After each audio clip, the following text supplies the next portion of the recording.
তারাপীঠ কলকাতার পর এবার হাওড়া, ভয়াবহ আগুনের ঘটনা হাওড়ার আন্দুলে।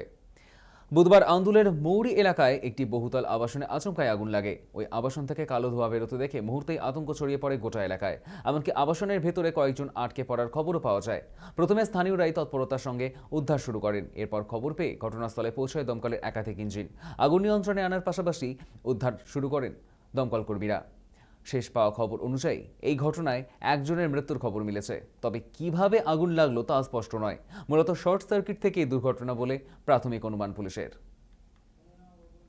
আমাদের সঙ্গে এই মুহূর্তে টেলিফোন লাইনে রয়েছে আমাদের প্রতিনিধি অর্পণ সিংহ। অর্পণ, এই আগুনে এখনো পর্যন্ত কি আপডেট পাওয়া যাচ্ছে? তুমি যেমনটা বললে যে এই আগুনে কিন্তু এর শেষ খবর পাওয়া অনুযায়ী যেটা জানা যায় যে একজনের মৃত্যু হয়েছে। হ্যাঁ, একেবারেই একজনেরই কিন্তু মৃত্যু হয়েছে এবং যে কিভাবে আগুনটি লেগেছে সেটা কিন্তু এখনো পর্যন্ত কিন্তু তদন্ত করে দেখা হবে বলে কিন্তু পুলিশ সূত্রের যে খবর। তবে যেটা জানা যায় যে আজ বেলা 12টা নাগাদ কিন্তু একেবারেই আন্দুল রোডের ঠিক আমতলা এলাকায় কিন্তু একটি ফ্ল্যাটে এই আগুনটি লাগে এবং ঘটনার খবর পেয়ে আশপাশের মানুষজন তারা কিন্তু ছুটে আসে এবং তারাও সহযোগিতা করতে সক্ষম হন এবং পাশাপাশি দমকলকে এবং ওই লোকাল প্রশাসনকে কিন্তু খবর দেওয়া হয় এবং পুলিশ প্রশাসনের তরফ থেকে এবং দমকলের তরফ থেকে কিন্তু 3টি ইঞ্জিন ইতিমধ্যে কিন্তু এসে আগুন নিয়ন্ত্রণের কাজ কিন্তু সম্পন্ন করেছে। আগুন প্রায় এই মুহূর্তে কিন্তু নিয়ন্ত্রণে এসেছে যেটা জানা যায়। তবে এই ঘটনায় একজনের মৃত্যু হয়েছে যেটা আমি বললাম এবং পুরো বিষয়টি কিন্তু তদন্ত করে দেখা হবে বলে কিন্তু পুলিশ সূত্রের খবর। ধন্যবাদ অর্পণ।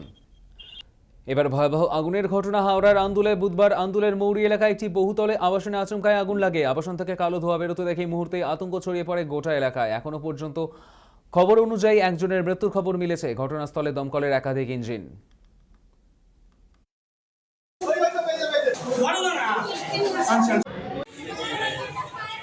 এর মধ্যে মানে বলে প্রকাশ করতে পারছি না।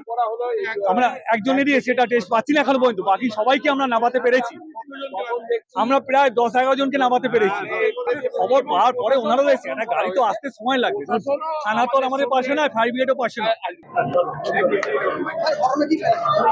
উত্তরায়ণ অ্যাপার্টমেন্টে একটা দুর্ঘটনা ঘটেছে, আপনারা দেখতে পাচ্ছেন।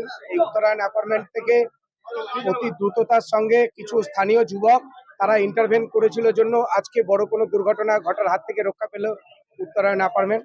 তারা যেমন নিজেরা হস্তক্ষেপ করেছে তেমন ফায়ার সার্ভিসেসকে তারা খবর দিয়েছিল এবং ডোমজুর থানাকে খবর দিয়েছিল জন্য ওরাও তাড়াতাড়ি চলে আসে। আপনারা দেখতেই পাচ্ছেন প্রায় 5টা ফায়ার ইঞ্জিন তারা এটাতে ইন্টারভেন করে এবং তারা আগুনকে নিয়ন্ত্রণে নিয়ে এসছে।